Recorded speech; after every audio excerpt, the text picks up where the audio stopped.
Hello guys, welcome to exam warrior. आज हम देखेंगे पीरियोडिक टेबल के कुछ महत्वपूर्ण प्रश्न। चलिए स्टार्ट करते हैं। पहला प्रश्न, निम्नलिखित में से कौन सा तत्व एक एक्टिनोइड है? ये होगा क्यूरियम। नेक्स्ट देखते हैं। प्रश्न 2, निम्नलिखित में से कौन सा तत्व एक लैंथेनोइड है? ये है सीरियम।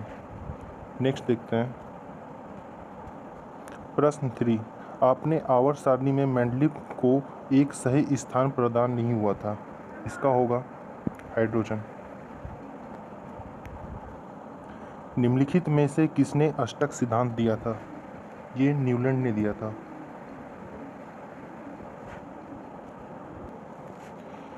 प्रश्न 5, निम्नलिखित में से अम्ल का आणविक द्रव्यमान बताइए, यानी सल्फ्यूरिक अम्ल का आणविक द्रव्यमान पूछ रहा है।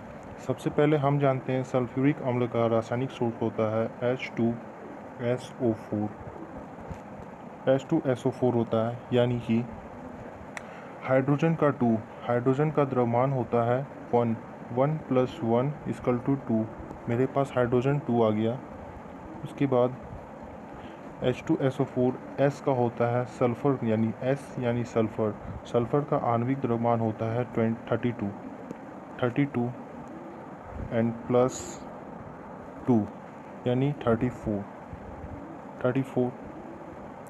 और H2SO4 यानी कि हाइड्रोजन तो मेरे पास 2 हो गया, ये 32 हो गया, और ऑक्सीजन का होता है 16 इंटू 4 करेंगे तो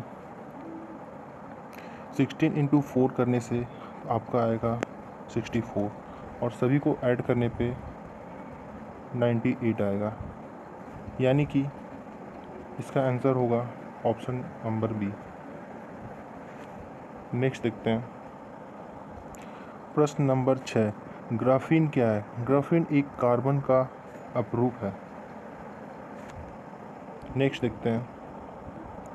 प्रश्न 7, निम्न में से कौन एक धातु नहीं है? सिलेनियम एक धातु नहीं है। नेक्स्ट देखते हैं। प्रश्न नंबर 8, तत्व सीसा का रासायनिक चिन्ह क्या है? सीसा का चिन्ह सबसे पहले देखेंगे सल्फर, ये सल्फर का होता है। दूसरा Ag यानी कि चांदी, दूसरा चांदी। तीसरा ये है आपका Pb यानी लेड को इंग्लिश में Pb बोलते हैं सीसा को, और हिंदी में तो सीसा ही है। और पोटेशियम यानी K, इससे पोटेशियम कहते हैं, यानी इसका आंसर आपका लेड होगा। नेक्स्ट देखते हैं। प्रश्न नंबर 9, निम्नलिखित में से किस तत्व में सबसे कम विद्युत ऋणात्मकता होती है? सबसे कम फ्रेंसियम में होती है। नेक्स्ट देखते हैं। प्रश्न नंबर 10, अकीय गैस की आवर्त सारणी में निम्नलिखित में से किस समूह में रखा गया है? अकीय गैस को 19 में रखा गया है और हैलोजन को 17 में रखा गया है। नेक्स्ट देखते हैं।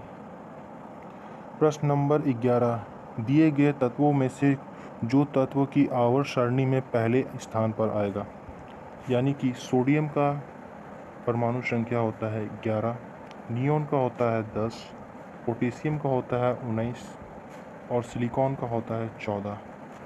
तब आपको पता है कि नियोन का 10 होता है, यानी मेरा इसका आंसर होगा नियोन। नेक्स्ट देखते हैं। प्रश्न नंबर 12, पोटेशियम एक रासायनिक तत्व है जिसका प्रतीक क्या होता है?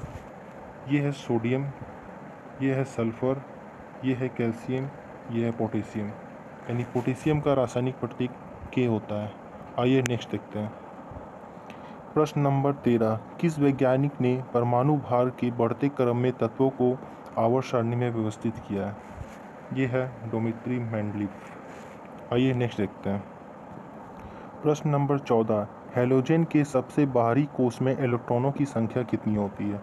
हम जानते हैं हैलोजन जो है 17वें ग्रुप में आता है, ठीक है। और क्लोरीन का ही इलेक्ट्रॉनिक विन्यास अब करिएगा तो पहले कोष में 2 इलेक्ट्रॉन को रखा जाता है, दूसरे में 8 इलेक्ट्रॉन को रखा जाता है, तीसरे में भी 8 इलेक्ट्रॉन को रखा जाता है, चौथे में 18 इलेक्ट्रॉन को रखा जाता है। तो अगर मेरा क्लोरीन का परमाणु संख्या 17 है तो पहले कोष में 2 इलेक्ट्रॉन जाएगा, दूसरे कोष में 8 इलेक्ट्रॉन जाएगा और तीसरे कोष में 7 इलेक्ट्रॉन जाएगा। कुल मिला के मेरे पास 17 हो जाएगा और आप देख सकते हैं कि इसकी बाहरी कोष में इलेक्ट्रॉनों की संख्या 7 है, यानी कि इसका आंसर मेरा 7 हो जाएगा। आइए नेक्स्ट देखते हैं। प्रश्न नंबर 15, आवर्त सारणी में ज्ञात तत्वों से केवल सामान्य वायुमंडल में उपस्थित गैस है। टोटल 11 गैस वायुमंडल में उपस्थित है। चलिए नेक्स्ट देखते हैं। प्रश्न नंबर 16, समूह 3 12 के तत्वों को तत्व संक्रमण तत्व क्या कहा जाता है? आप जानते हैं पीरियोडिक टेबल कुछ इस प्रकार का होता है, ठीक है, और नीचे भी कुछ तत्व रहते हैं, ठीक। हम इस लाइन के सभी तत्वों को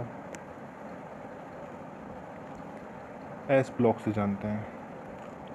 यहाँ से जो भी तत्व आएगा इसे डी ब्लॉक में जानेंगे और ये जो तत्व रहेगा ये पी ब्लॉक की तत्व है, यानी जो नीचे बचा वो एफ ब्लॉक का तत्व है। तो हम देख सकते हैं कि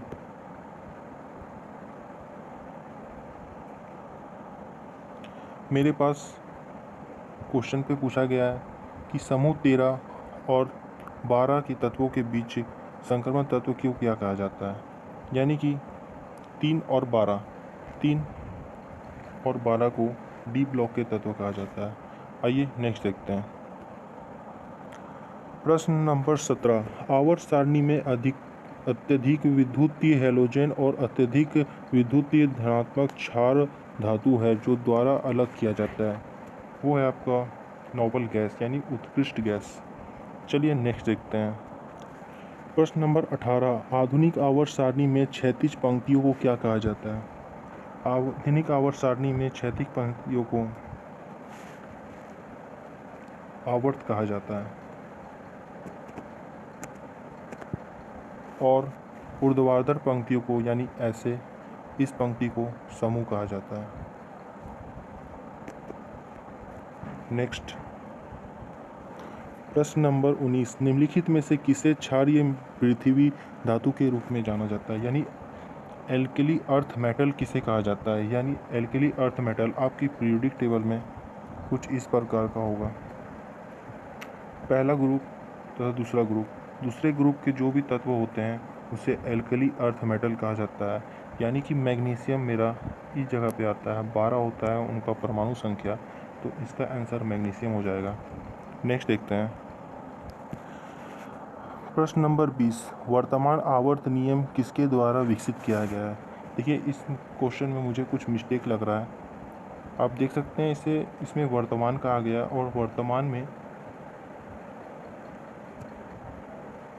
डोमेट्री मैनरिप नहीं होगा, मोस्ले होगा। तो मोस्ले मेरा सही आंसर हो जाएगा। नेक्स्ट देखते हैं। हम साइंस में काफ़ी बार जाने हैं कि क्षार धातुएं ठंडे पानी के साथ तीव्र से प्रतिक्रिया करती है, जिसके परिणाम स्वरूप हाइड्रोजन गैस जो है वो विस्थापन हो जाता है। नेक्स्ट प्रश्न नंबर 22, निम्नलिखित में से कौन एक हैलोजन तत्व नहीं है? फ्लोरीन हैलोजन तत्व है, आयोडीन भी है, एंटीनिन है, सोलिनिन जो है सोलिनिन ये एक हैलोजन तत्व नहीं है। नेक्स्ट प्रश्न नंबर 23, निम्नलिखित में से कौन क्यूरियम का रासायनिक प्रतीक है? क्यूरियम का रासायनिक प्रतीक Cm होता है। नेक्स्ट प्रश्न नंबर 24, न्यूलैंड के अष्टक नियम के अनुसार निम्नलिखित में से किसमें सोडियम का समान गुण था? हम जानते हैं कि न्यूलैंड के अष्टक नियम के अनुसार वो 3 तत्व थे जिसे न्यूलैंड ने बताया था कि पहला तत्व और तीसरा तत्व का जो भी द्रव्यमान निकलेगा उनका बीच का डिफरेंस वो बीच वाले तत्व के समान होगा। यानी पहला तत्व अगर सोडियम था और लास्ट तत्व पोटेशियम था तो बीच वाला तम मेरा लिथियम होगा। ये न्यूलैंड ने कहा था। तो इसका आंसर आपका लिथियम हो जाएगा। नेक्स्ट प्रश्न नंबर 25, निम्नलिखित में से कौन एक उत्कृष्ट गैस नहीं है, यानी नोबल गैस नहीं है।